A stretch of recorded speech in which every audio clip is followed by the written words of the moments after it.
PCOD இருந்தால் குழந்தை பிறக்காது அப்படின்னு நினச்சிட்டு இருக்காங்க. அப்படிலாம் ஒன்றும் இல்லை.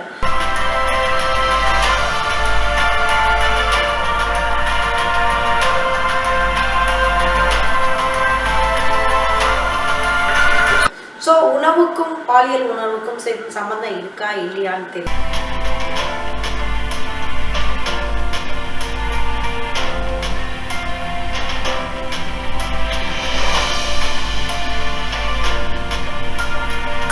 இதுக்கும் உணவுக்கும் நிறைய சம்பந்தம் இருக்குது. நீங்கள் நல்ல உணவு எடுத்தீங்க அப்படின்னா குழந்தை பேர் நல்லா வரும். குழந்தை பேர் அப்படிங்கிறப்ப பாலியல் விஷயங்கள் நல்லா இம்ப்ரூவ் ஆகுதுன்னு தான் அர்த்தம். உணவுனால குழந்தை பிறப்பு நடக்குமா அப்படின்னு பார்த்தீங்க அப்படின்னா, நான் ரொம்ப வருஷமாக அந்த பேலியோ குழுவையும் கவனிச்சிட்ருக்கேன். ஆரோக்கியம் நல்வாழ்வு அப்படின்னு தமிழ்நாட்டில் அது ரொம்ப ஃபேமஸ் குழு, எல்லாருக்குமே தெரியும். பல மக்கள் வாழ்வில் அது சேஞ்ச் பண்ணியிருக்கு. நான் அந்த டிடாக்ஸ் குரூப் அப்படின்னு ஒன்று நான் பண்ணிகிட்டு இருந்தேன். அங்கேயும் 20,000 25,000 பேர் இருந்தாங்க. நான் ஒரு புத்தக வெளியீடுக்காக சென்னை புத்தக கண்காட்சிக்கு போனப்போ என்னோட நனி சேவை டயட்டா இல்லை சூப்பர் டயட்ஸ் 21 எந்த புத்தகம் வெளியிட போனேன்னு நினைவில்லை. 2வது புத்தகத்தை வெளியிட போகும்போது அங்கேருந்து ஒரு லேடி வந்தோடனே ஒரு குழந்தைய என் கையில் கொடுத்தாங்க. கையில் கொடுத்துட்டு ஒரு சர்ப்ரைஸாக உங்களுக்கு வச்சுருக்கேன், நீங்கள் சென்னை வரப்போ தான் இதை நான் செய்யணும்னு இருந்தேன் அப்படின்னு. அப்போல்லாம் நான் சென்னை ரொம்ப அரிதாக தான் போவேன், இப்போ கொஞ்சம் அடிக்கடி போயிட்டுருக்கேன். அப்போ எனக்கு ஒன்றும் புரியல. அந்த குழந்தைய கையில் வாங்கிட்டு திருன்னு முழித்தோடனே இந்த குழந்தைய பார்க்குறப்பெல்லாம் உங்கள் ஞாபகம் வரும் அப்படின்னோடனே, சரி ஏதோ ஒரு விஷயம் போல் இருக்குது, ஏதோ சீரியஸாக சொல்கிறாங்க போல் இருக்குது அப்படின்னு நினச்சிட்டு அந்த குழந்தைய கையில் வாங்கினேன். கையில் வாங்கினோடனே அவங்க என்ன சொன்னாங்க அப்படின்னா, உங்களோட டயட்டு உங்களுக்கே தெரியாது, உங்கள் குழுவில் நான் உங்கள்கிட்ட ஆலோசனை கேட்டேன், நீங்கள் தான் எனக்கு டயட் ஆலோசனை செஞ்சீங்க, எத்தனையோ வருஷமாக நாங்கள் குழந்தைக்கு ட்ரை பண்ணிகிட்டு இருந்தோம், ஆனால் என்னோடய உடல் எடை குறைந்தவுடன் உங்கள் டயட் மூலமாக தான் எனக்கு இந்த குழந்தை பிறந்தது. நான் எங்கள் கணவர் 2 பேருமே டயட்டை சின்சியராக ஃபாலோ பண்ணோம், எங்களுக்கு குழந்தை பிறந்தது. ஆனால் இது உங்களுக்கு ஞாபகமே இருக்காது, ஏன்னா நீங்கள் நிறைய பேருக்கு ஃபோன் பண்ணால் ஆலோசனை சொல்வீங்க, எங்களே அந்த மாதிரி உங்களுக்கு ஞாபகம் இல்லை அப்படின்னு தெரியுது. ஏன்னா வரிசையாக இந்த மாதிரி அது ஒரு சேவை மாதிரி செஞ்சிட்ருக்க காலத்தில் நினைவே இருக்காது. நம்ம எல்லா பிளட் ரிப்போர்ட்டையும் பார்த்து நம்ம உணவு தானே, அதுவும் நல்ல உணவு சஜஸ்ட் பண்ணுறோம் இல்லையா, நீங்கள் இந்த உணவை மாற்றுங்க, இந்த நல்ல உணவு சாப்பிடுங்க, காய்கறி நிறையா சேருங்க அப்படின்னு சொல்கிறது, நம்மளுக்கு கார்பை குறைங்கன்னு சொல்கிறதுல நம்மளுக்கு என்ன தயக்கம் அப்படிங்கும்போது அந்த ஒரு கிளையண்ட்டுக்கு குழந்தை பிறந்தது. அப்புறம் இன்னொரு கிளையண்ட்டு 1 வருஷமாக எனக்கு தைராய்டில் ரொம்ப கஷ்டப்பட்டேன், ரொம்ப வருஷமாக குழந்தை இல்லை, குழந்தை இப்போ இதாகிருக்கேன், உங்களுக்கு தான் ஃபஸ்ட்டு சொல்கிறேன் அப்படின்னு தூத்துக்குடியிலேருந்து ஒருத்தவங்க சொன்னாங்க.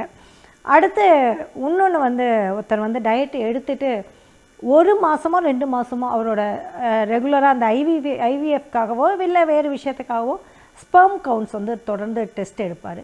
அப்போ அந்த ஸ்பெர்ம் கவுண்ட் ஜாஸ்தியானது அப்படிங்கிறது தெரிஞ்சுது. ஸோ உணவுக்கும் பாலியல் உணர்வுக்கும் சம்மந்தம் இருக்கா இல்லையான்னு தெரியாது, ஆனால் சயின்டிஃபிக்காக டெஸ்டிஸ்ட்ரோன், ஸ்பெர்ம் கவுண்ட்டு, நம்மளோட உடலில் இருக்கிற அந்த பிசிஓடி அந்த மாதிரியான பிரச்சனைகள், அதுக்கு நம்மளோட ஸ்ட்ரெஸ் ஹார்மோன்ஸுக்கு இதுக்கும் உணவுக்கும் நிறைய சம்மந்தம் இருக்குது. நீங்கள் நல்ல உணவு எடுத்தீங்க அப்படின்னா குழந்தை பேர் நல்லா வரும். குழந்தை பேர் அப்படிங்கிறப்ப பாலியல் விஷயங்கள் நல்லா இம்ப்ரூவ் ஆகுதுன்னு தான் அர்த்தம். ஸோ உணவுக்கும் அதுக்கும் இருக்குது. ஆனால் இந்த முருங்கைக்காய் கதைகள்லாம் நான் நம்புறதில்லை. இது நம்மளோட வாசகர் ஒருத்தங்கிட்ட ஒரு கொஸ்டின் தான்.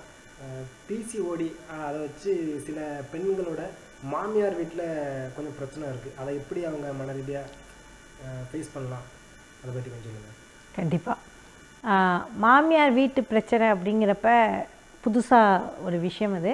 இந்த காலத்தில் பெண்களுக்கு மாமியார் வீட்டு பிரச்சனைங்கிறது கொஞ்சம் குறைவாக தான் இருக்குது அப்படின்னு என்னை பொறுத்த வரைக்கும். 2 பேருக்கு ஒத்து வராத பிரச்சனை தான். நீங்கள் ஒரு மாமியாருக்கு குழந்தை பிறக்கலைனோ, ஒரு பெண்ணை உனக்கு அந்த பிரச்சனை இருக்குது இந்த பிரச்சனை இருக்குதுன்னு ஈஸியாக ப்ளேம் பண்ண முடியாத ஒரு காலத்தில் இருக்கும், ஏன்னா இன்றைக்கி பொண்ணே கிடைக்கல. ஸோ அப்படி ஒரு காலத்தில் இருக்கும்பொழுது மாமியார் வீட்டிலேருந்து பிரச்சனை அப்படின்னா பிசிஓடி இருந்தால் குழந்தை பிறக்காது அப்படின்னு நினச்சிட்டு இருக்காங்க. அப்படிலாம் ஒன்றும் இல்லை. எனக்கு தெரிஞ்சு பிசிஓடி பிரச்சனைகளோடையே 2 குழந்தை பிறந்தவங்களாம் இருக்காங்க. வேறு எதுக்கு அவங்க பிரச்சனை பண்ணுறாங்க அப்படின்னா, முகத்தில் முடி வளருது, இல்லாட்டி அவங்க ஸ்ட்ரெஸ்ஃபுல்லாக இருக்கிறது, அதனால் அவங்க பாதிக்கப்படலாம் அப்படின்னு நினைக்கிறாங்க. உண்மையை சொன்னால் இதோட விஷயங்கள் சயின்டிஃபிக்காக அவங்க ஒரு மருத்துவர்கிட்ட கேட்டால் தான் தெரியும். அதனால் குழந்தை பிறப்பு தள்ளி போகுமா, அதுவா இதுவா அப்படிங்கிறது. அப்படி தள்ளி போனாலுமே இன்றைக்கி இருக்கிற நூதன முறைகளில் வந்து ஒரு குழந்தை பிறப்புங்கிறது ஒரு பெரிய விஷயம்லாம் கிடையாது.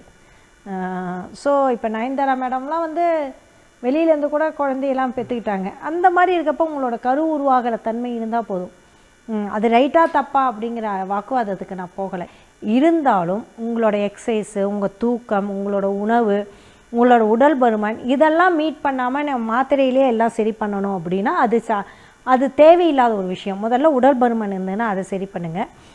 இல்லாட்டி உங்கள் தூக்கம் சரி இல்லாட்டி சரி பண்ணுங்கள். உங்களோட ஸ்ட்ரெஸ் இருந்ததுன்னா அதை சரி பண்ணுங்கள். உட்காந்தே இருந்ததுன்னா எக்ஸசைஸ் பண்ணுங்கள். இதெல்லாம் பண்ணி இதெல்லாம் மீறி பிசிஓடி இஷ்யூ இருந்தால் மருத்துவரை முறையாக பார்க்கலாம். இல்லாட்டி ஆல்மோஸ்ட் இதில் எல்லாம் வந்து உங்களுக்கு அது பெரிய அளவில் பிரச்சனை குறைஞ்சிடும். மாமியார் அப்படிங்கிறவங்க வந்து அவங்களோட வாழ்க்கை அவங்களுக்கும் பிசிஓடி வரும், அவங்களுக்கும் மெனோபாஸ் இருக்கும். அவங்களோட மெனோபாஸ் டைமாக இருந்து உங்கள்கிட்ட கோச்சிக்கிட்டா இருக்கும். ஸோ அவங்களோட மெனோபாஸ் இஷ்யூஸை வந்து நம்ம சால்வ் பண்ணால், இல்லை போஸ்ட் மெனோபாஸ் இஷ்யூஸோ பெரி மெனோபாஸ் இஷ்யூவோ இருந்தாங்க அப்படின்னா அதை சால்வ் பண்ணி அவங்கள ஸ்ட்ரெஸ்லேருந்து வெளில கொண்டு வந்துட்டால் மருமகளை ப்ளேம் பண்ண மாட்டாங்க அப்படின்னு எனக்கு தோணும்.